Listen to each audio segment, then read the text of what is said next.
आज आपल्याबरोबर माहिती देण्यासाठी आहेत मालेकर सर. सर नमस्कार. नमस्कार. सर, पूजाविधी म्हटलं की तल्लीन व्हायला होतं आणि मग वेळेचं भानच उरत नाही. पण मी असं ऐकलंय की घंटानाद जी होते त्यानुसार लोक आपलं घड्याळ ऍडजस्ट करतात. ती कधीच चुकत नाही आणि एकदम वेळेवर असते. सर, त्या घंटानाद जो होतो त्याच्याविषयी मला जाणून घ्यायला आवडेल आणि घाटी दरवाजा जो आहे त्याविषयीही आवडेल.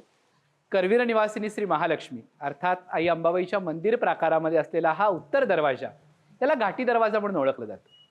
या घंटेचा सुद्धा स्वतःचा असा एक इतिहास आहे.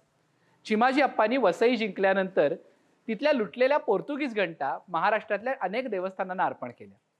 त्यापैकी एक घंटा करवीर निवासिनी श्री महालक्ष्मी अर्थात आई अंबाबाईला सुद्धा अर्पण झाली. याच घंटेच्या नादानं रोज पहाटे 4:15 वाजता पहिला घंटानाद होतो आणि करवीर निवासिनी श्री महालक्ष्मी म्हणजे अंबाबाईच्या काकड आरतीची सूचना म्हणजे हा 4:15चा घंटानाद. या घंटानादाची ही जी सुरुवात या पोर्तुगीज घंटेपासून झाली, तर त्यानंतरची दुसरी घंटा ही सुद्धा वैशिष्ट्यपूर्ण आहे. कारण ती 1902 साली राजर्षी छत्रपती शाहू महाराजांनी इंग्लंड इथं घडवली. त्या घंटेनं सुद्धा अगदी 1993 सालापर्यंत स्वतःची सेवा दिली आणि नंतर असं झालं की शेवटी काळानं जीर्णत्व आहे म्हणून त्याही घंटेनंतर आता जी घंटा सध्या आपली सेवा देते ती पश्चिम महाराष्ट्र देवस्थान व्यवस्थापन समितीनं 1993 साली घडवली आणि आज तीच घंटा या करवीर निवासिनीच्या सेवेमध्ये दिवसातून 5 वेळेला या घंटेचा नाद होतो.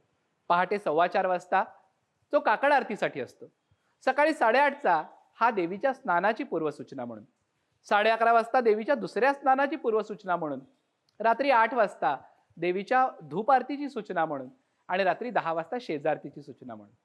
याच्याशिवाय या घंटेचं वैशिष्ट्य असं की ज्या वेळेला किरणोत्सव होतो त्यावेळेला सूर्यकिरणांचा स्पर्श देवीला झाला की या घंटेचा नाद सुरू होतो.